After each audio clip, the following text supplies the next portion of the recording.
أعرب البلجيكي يانك فيريرا المدير الفني الجديد لنادي الزمالك عن سعادته البالغة بتولي مسؤولية تدريب الفريق الأول لكرة القدم بالنادي، وأكد خلال تصريحاته أن الاتفاق مع القلعة البيضاء تم بسرعة لأن الطرفين كانا يتشاركان نفس الرغبة في العمل معاً لتحقيق مشروع واحد.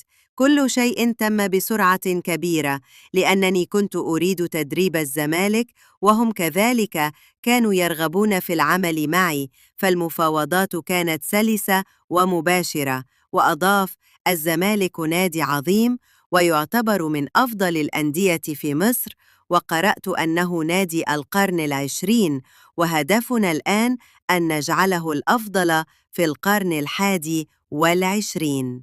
وأدى المدرب البلجيكي أن العمل الجماعي هو الأساس، والأهم الآن أن نتحرك جميعاً في نفس الاتجاه: الإدارة، الجهاز الفني، اللاعبون والجماهير. وإذا نجحنا في ذلك فإن الانتصارات ستكون نتيجة طبيعية. وأنهي تصريحاته: لن أعدكم بالبطولات منذ اليوم الأول، والحديث الآن ليس عن الفوز ولكن التجهيز للفوز، لكن أعدكم بشيء واحد فقط: اللاعبين سيقاتلون من أجل الجماهير بكل ما لديهم من قوة. هذا هو وعدي.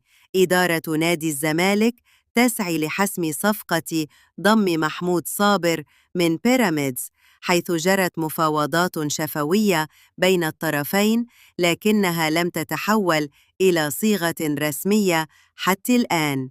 إدارة بيراميدز ترفض فكرة بيع محمود صابر، لكنها لا تمانع إعارته إلى الزمالك خلال الميركاتو الصيفي الجاري.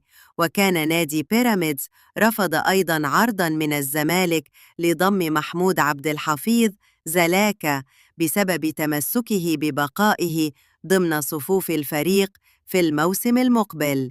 يذكر أن إدارة نادي الزمالك تعمل بقوة على تدعيم صفوف الفريق بصفقات مميزة خلال فترة الانتقالات الحالية، استعداداً للموسم الجديد، موعد وصول الفلسطيني آدم كايد لاعب بريد الهولندي للتوقيع لنادي الزمالك خلال الميركاتو الصيفي الجاري.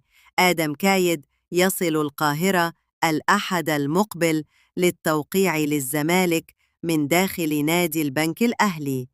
عن موقفهم من اللاعب